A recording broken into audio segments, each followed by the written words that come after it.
Good morning বন্ধুরা, আশা করি তোমরা সবাই ভালো আছো। আমিও ভালো আছি।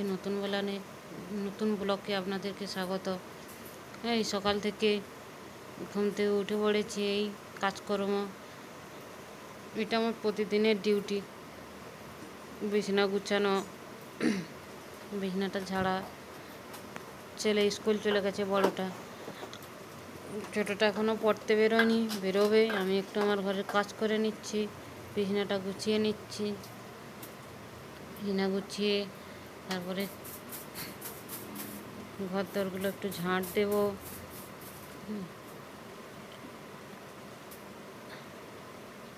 বিছানার চাদরটা একটু টেনে নিচ্ছি। টান টান বিছানা না হলে ভালো লাগে না। বিছানা টান টান হলে একটু বসেও আরাম, বিছানাটা দেখতেও ভালো লাগে বিছানাটা টান টান থাকলে। বিছানাটা ঝেড়ে নিয়েছি, এবার ঘর দরগুলো একটু ঝাঁট দিয়ে নেব।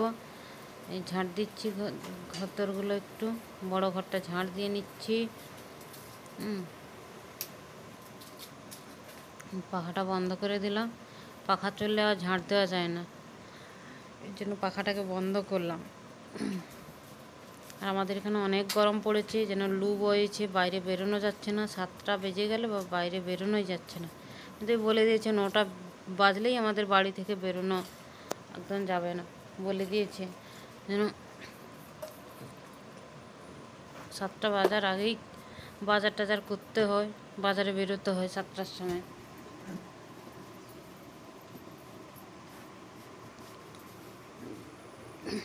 এইদিকে আমি সোফাটা একটু ঝেড়ে নিচ্ছি। এইসব কাজ সেরে একটু বাজারে বেরোবো। এত রোদের মধ্যে না ক্যামেরাটাও করা যায় না, মোবাইলটাও নিয়ে যেন মোবাইলগুলো সব গরম হয়ে যায় এত রোদের মধ্যে।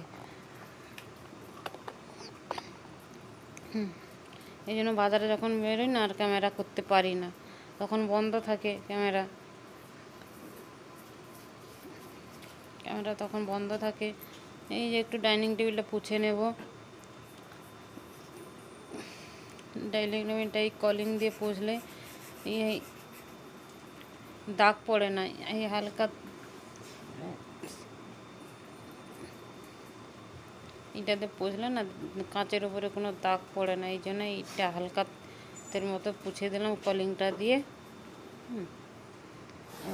এরপরে চান করতে ঢুকে গেলাম, চান টান করে বেরিয়ে এলাম। এবার নাইটা পিছনে বাগানে মিলে এলাম, চুলটা আমি চিরুনি করে নিচ্ছি। এরপরে বাজারে বেরোবো, তো এই জন্য চুলটা চিরুনি করে নিচ্ছি। একটু মুখে একটু ক্রিম লাগিয়ে নিলাম। ওই ধারে বর বসে আছে, হাসাচ্ছে বসে বসে, বলছে কোথায় যাবে। আমি বলছি বাজারে যাব। রোদে তো মোটেই বেরোতে চাইছে না।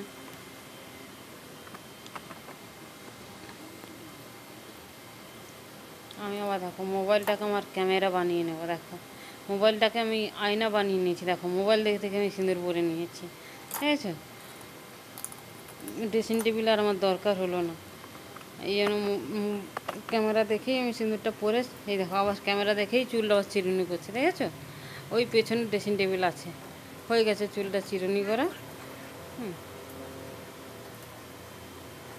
এবার বাজার গিয়েছিলাম, চলে এলাম। এবার সবজি কাটতে বসে গেলাম। আজকের একটা নতুন তরকারি বানাবো।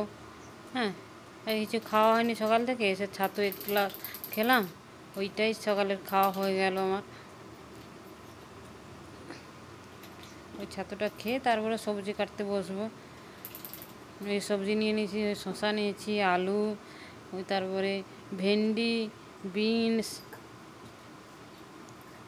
এধারে হিঁচড় একটা আছে, হিঁচড়ের তরকারি হবে বলে এই জন্য সব সবজিগুলো বার করে নিয়েছি।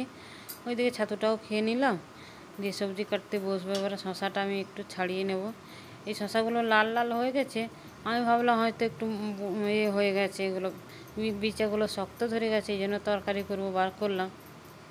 যখন কাটতে বসলাম না, খুব নরমও ছিল শসাগুলো, তবুও তরকারির জন্য বার করেছি। আমি বলি না তরকারি একটু বানিয়ে দিই, সেই শসা, আলু, বেগুন দিয়ে বড়ি দিয়ে তরকারি করলে খুব সুন্দর লাগে। অনেক ছোটোবেলা আমার মা রান্না করে দিত, খেতাম, খুব সুন্দর লাগে খেতে। আর আমরা তো সারা বছরই নিরামিষ খাই, এই জন্য আমরা নতুন নতুন তরকারি ট্রাই করি, দেখি কেমন লাগে।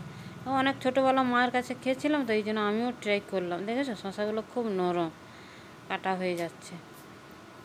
ওই জন্য আমিও নতুন নতুন তরকারি ট্রাই করলাম, দেখি আবার রান্না করি, ওরা খেয়ে বলবে কেমন হয়েছে। সবজিটা কেটে নিচ্ছি এবারে। আর যে গরম পড়েছে না, এবার দেখলাম বিচাগুলো শক্ত হয়ে গেছে নাকি। হ্যাঁ, ওটা অনেক নরম আছে, এই জন্য স্যালাডের জন্য কেটে নিলাম। হ্যাঁ, স্যালাডের জন্য কাটলাম। আর ছোট ছেলে আর ওর বাবা বলে খেয়ে নিল, বলে এখন পরে স্যালাডের জন্য কাটবে, এখন দিয়ে দাও, আমরা খেয়ে নেই। ওটা খাওয়া হয়ে গেল, শুধু কেটে রেখে দিলাম, খাওয়া হয়ে গেল। শশাতে একটু আলু দেবো বলে আলুটা ছিলে নিয়েছি।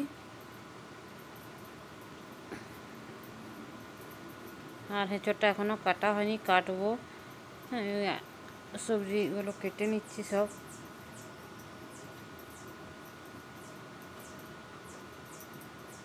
এই আলু চিলিটা খুব সুন্দর। আমি ভেবেছিলাম এটা ভালো হবে না, তখন থেকে যখন কিনি এটা ভালো হবে না ভেবেছিলাম, কিন্তু দেখলাম খুব সুন্দর আলু চিংড়িটা। এটা স্টিলের উপরে আছে, বেশ খুব সুন্দর, দেখতেও খুব সুন্দর লাগে, আর আলু চিলাটাও খুব সুন্দর হয়। এটা আলুগুলো কেটে নেবো এবারে, দেখো কীভাবে কাটছি।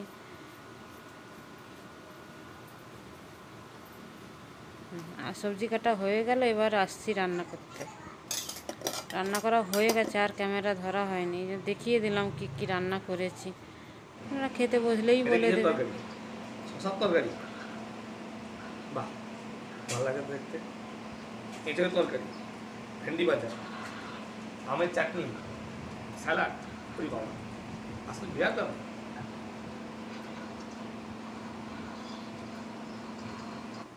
নতুনত্ব খেলাম। শশাগুলো, শশা শশা দিয়ে তরকারি, ভালো লাগবে। গোটা গোটা শশা, এগুলো শশাকে কেটে করেছো না, সুন্দর লাগবে। শশার নতুনত্ব, শশা বড়ি দিয়ে সুন্দর তরকারি হয়েছে। আপনারা ট্রাই করতে পারেন। রেসিপিটা পরে বলে দেবো কী করে কী হচ্ছে। বন্ধুরা, এই বলে আমি আমার ভিডিওটা শেষ করছি।